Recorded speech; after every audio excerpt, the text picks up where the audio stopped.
lo que va a ser el momento más álgido de este invierno 2024.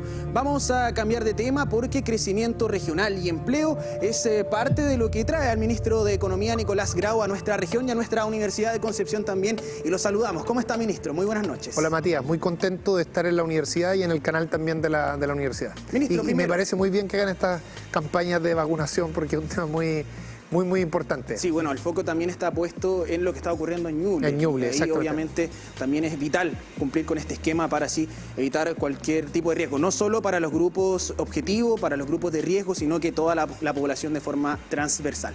Ministro, antes de iniciar de lleno nuestra entrevista, queremos consultarle cuáles son los principales temas que lo trajeron aquí a la región. Bueno, Matías, hay dos temas que nos trajeron, dos reuniones relevantes que están muy relacionadas entre sí. En la mañana estuvimos en la tercera sesión de una mesa de trabajo que tenemos para la promoción de la industria a nivel regional, de la industria del Biobío, que es una región históricamente importante de la manufactura y el desarrollo industrial. Este es un espacio donde participan sindicatos, más de 35 sindicatos de diversos sectores productivos, participan los empresarios, participan también personas de la universidad, en particular de la Universidad de Concepción y el gobierno regional, que tiene un rol muy importante en materia productiva, y por supuesto nosotros como gobierno nacional. Y el objetivo que tenemos acá es construir en conjunto un plan de fortalecimiento de la industria. Esto se generó a propósito de la situación de Huachipato, que por suerte se resolvió de buena manera, pero que quiere, como decimos en términos más deportivos, salir jugando hacia adelante esto y no solo quedarnos en el tema específico de Huachipato y la buena noticia que tuvimos al respecto, sino construir una visión de futuro ambiciosa respecto a cómo desarrollar la industria en el Biobío. Y después en la tarde, ahora en las horas que antecedieron a esta entrevista, estuvimos en la mesa de crecimiento y empleo, en la mesa regional. Este es un esfuerzo que se está haciendo en todo el país, liderado por el presidente Boric, y que consiste en algo bien concreto. Ya lo hemos hecho en 12 regiones, 13 con la región del Biobío. Nos juntamos a ver proyectos privados con los titulares de proyectos, es decir, con las empresas que están desarrollando estos proyectos, y también proyectos públicos, y lo que hacemos es identificar el detalle de cuáles son los permisos sectoriales que le están faltando a estos proyectos de inversión para materializarse. Como decimos, con Excel en mano, una reunión muy de gestión, y vamos resolviendo cada uno de esos problemas con la idea de acelerar el crecimiento, acelerar la concreción de estos proyectos, porque este año 2024 vamos a volver a crecer, pero el desafío nuestro, y en particular del Ministerio de Economía, es crecer con fuerza y acelerar ese proceso.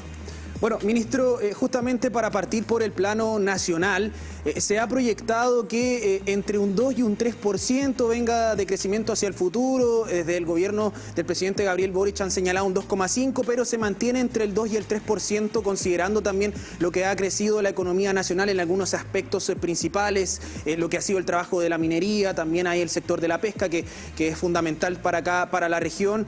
¿Cómo está aquello? ¿Cómo se está valorizando también que, por ejemplo, las empresas y el mercado privado comienza a ver con buenos ojos lo que está ocurriendo en la economía nacional tras lo que ocurrió en 2022 con ese 14% de inflación que tuvimos, y ahora ya que nos encontramos cerca del 3%, 4%, y obviamente con la esperanza de que a 2025 podamos estar en una cifra más baja aún? Sí.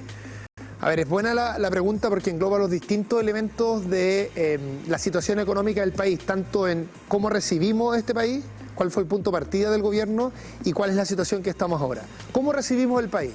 Nosotros recibimos el país en una situación de desequilibrios macroeconómicos. La expresión más concreta de esto era que la inflación iba totalmente al alza, y como tú bien decías en tu pregunta, esa inflación llegó a ser 14% a mediados del año 2022. El desafío era regularizar la economía, bajar la inflación, y se logró hacer esa baja de inflación, un trabajo que hizo el Banco Central a través del ejercicio de su autonomía, el gobierno teniendo una política fiscal responsable, y el resultado de eso fue que logramos controlar la inflación. Pero no solo hicimos este ajuste macroeconómico, sino que hicimos este ajuste macroeconómico evitando una recesión, porque el 2023 se decía que el país iba incluso a decrecer hasta un 2%, y finalmente crecimos, aunque fuera un poco, crecimos, evitamos la recesión, lo hicimos reduciendo la pobreza. En Chile, la última medición que tuvimos con la encuesta CACEN mostraba que durante nuestro gobierno se redujo la pobreza respecto a las situaciones anteriores, y lo hicimos además llevando el sueldo mínimo a un aumento histórico. Vamos a llegar ahora en julio de este año a 500.000 pesos, partimos en 350.000 pesos, vamos a ir a 500.000 pesos, ese es un aumento real del 23%, es decir, descontando la inflación. Ahora, ¿en qué pie estamos el 2024? Bueno, el 2024 vamos a volver a crecer. La economía está sana, estamos en condiciones de volver a crecer. Tuvimos un primer trimestre, es decir, enero, febrero, marzo, bueno, bien bueno, en que se creció 2,3% respecto al año anterior. Eso es por sobre lo que se esperaba hace un tiempo y eso hizo que el mercado, los distintos analistas, mejoraran sus expectativas. Hace unos 3, 4 meses se decía que Chile iba a crecer durante el año 2024 1,5%. Ahora ya están todos pensando entre 2,5 y 3%, la proyección del Ministerio de Hacienda es un 2,7% y los distintos analistas van entre un 2,5 y un 3%. Es decir, va a ser un año mejor. Va a ser un año en que vamos a tener más empleo. Por supuesto, el que estemos teniendo un año mejor no es razón para bajar los brazos, todo lo contrario, sino para animarse más y por eso que estamos recorriendo todo el país con mucho entusiasmo, promoviendo y acelerando la inversión. Ministro, en este plano y en esta perspectiva nacional, fue en marzo de hace unos años atrás específicamente cuando ocurrió el tema del rechazo a la reforma tributaria. Después de aquello se presenta en agosto el tema del cambio de un espacio fiscal a un pacto fiscal. De hecho, el ministro Marcel vino acá a la zona también con una serie de reuniones para comenzar a trabajar justamente en una propuesta nueva que consideraba una tasa de interés del 8%, baja de 30 puntos básicos, ampliar el horizonte hacia 10 años plazo y todo en perspectiva de lo que justamente es esta reforma tributaria, este cambio del espacio fiscal a pacto fiscal y hoy en día ese proyecto ha avanzado. Hay un fast track justamente económico para conversar con el Ejecutivo de diferentes temas. ¿Cómo está aquello? Ya a varios meses también de haber avanzado el tema. Sí, tal como tú dices, lo que hizo el gobierno luego de ese lamentable rechazo en la Cámara de Diputados, que quiero recordar que fue el rechazo a la idea de legislar, ni siquiera se rechazó un proyecto, las partes específicas del proyecto, y eso nos hizo perder un año en esta materia. Pero lo que hizo el gobierno, en vez de desalentarse, fue decir, bueno, vamos a hacer una estrategia distinta ahora, más amplia, más ambiciosa, y por eso dejamos de hablar específicamente de reforma tributaria como algo aislado y empezamos a hablar de pacto fiscal. El pacto fiscal, en términos resumidos, es una estrategia para generar más recursos que se puedan gastar en pensiones, en mejorar la salud, en mejorar la seguridad, en tener más recursos para nuestras policías, en tener más recursos para las labores de cuidado. ¿Y de dónde vienen estos recursos? Bueno, de distintas fuentes. Por un lado, tenemos que crecer más. Y por eso es que el pacto fiscal comprende una serie de medidas para crecer más, como por ejemplo la reforma que me toca liderar de la creación de un sistema de permisos sectoriales que nos va a permitir reducir en un 30% el tiempo de la tramitación de los proyectos de inversión y eso por supuesto va a acelerar el crecimiento. Además, el pacto fiscal dice que tenemos que gastar los recursos mejor. Por eso hay una serie de proyectos de ley que tienen que ver con que los recursos del Estado se gasten bien, porque son de todos los chilenos, de todas las chilenas, y nosotros tenemos una responsabilidad de que esos se gasten de forma con altos estándares de probidad y también de forma eficiente. Y tercero, también se necesita una reforma fiscal, y en particular se requiere que disminuir la elusión y la evasión, es decir, en términos bien concretos, que todas las personas en Chile paguen los impuestos que tienen que pagar, porque es injusto que alguien cuando va a comprar un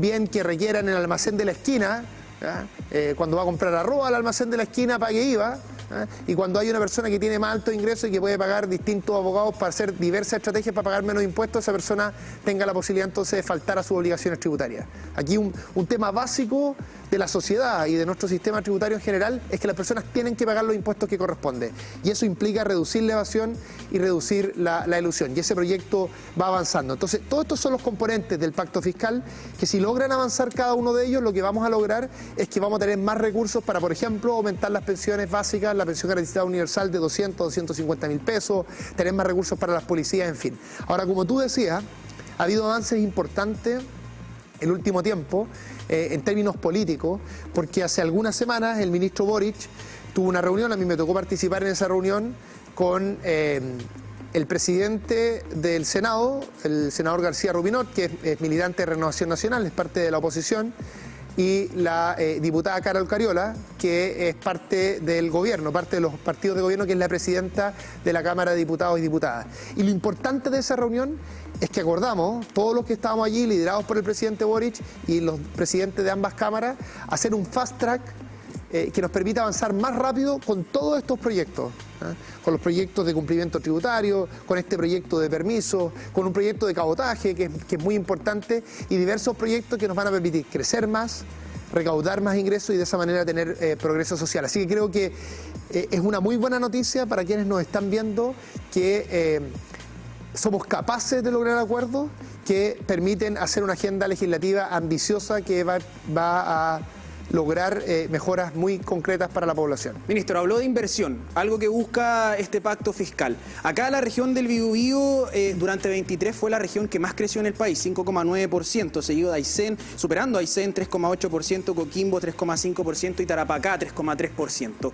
Algo muy positivo para la vista también de la descentralización, de justamente ver a las regiones. Algo que se ha avanzado, el royalty minero, por ejemplo, diferentes iniciativas que buscan impulsar a las regiones. Acá hace un tiempo atrás tuvimos también la crisis de Huachipato, una empresa estratégica no solo para la región, sino que también para la minería del país. Finalmente se logra resolver ese asunto. Comentar un poco también la situación regional, los diferentes problemas que tenemos acá. Uno de ellos, por ejemplo, el tema del empleo, que hoy en día las tasas de desempleo superan el 8%, algo que también es bastante complicado. ¿Cómo se está comenzando a trabajar justamente pensando en las regiones? Bueno, partamos por lo positivo, que es lo que tú señalabas. El 2023 esta fue la región que más creció en el país, 5,9%, una buena tasa de crecimiento. La región que le sigue está a más de 2 puntos porcentuales, que es Aysén, como tú lo señalabas. Lo segundo que diría es que a pesar de distintos desafíos, es una región que sigue creando empleos, como en general ocurrió en el país. Los 2 primeros años de gobierno del presidente Boric se han creado más de 500.000 empleos. Y esto es más que los 2 gobiernos anteriores, en términos de creación de empleo durante los dos primeros años. Ahora, por supuesto que hay muchos desafíos. En particular en la región del Biobío, es una región que lleva décadas en que ha tenido cierto declive de algunos sectores industriales que fueron muy importantes para esta región.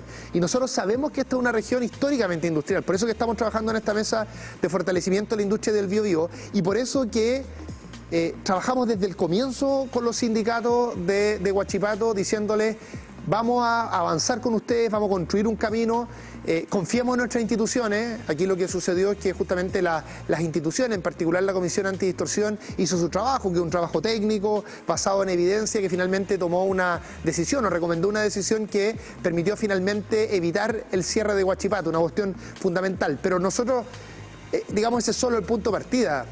En el caso específico de Huachipato, desde el Ministerio de Economía hemos impulsado una conversación de Huachipato con las mineras, una conversación de largo plazo que les permita a ellos, a partir de su trabajo entre empresas, poder ojalá lograr contratos de largo plazo que sean de mutuo beneficio para las mineras y también para Huachipato, y de que de esa manera Huachipato tenga la posibilidad de proyectarse financieramente y no dependa de forma tan relevante de estas medidas sugeridas por la Comisión Antidistorsión.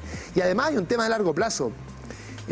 A mí me tocó hablar mucho de Huachipato, en momentos en que había mucha incertidumbre y que con justa razón se nos exigía que pudiéramos salir bien de este problema.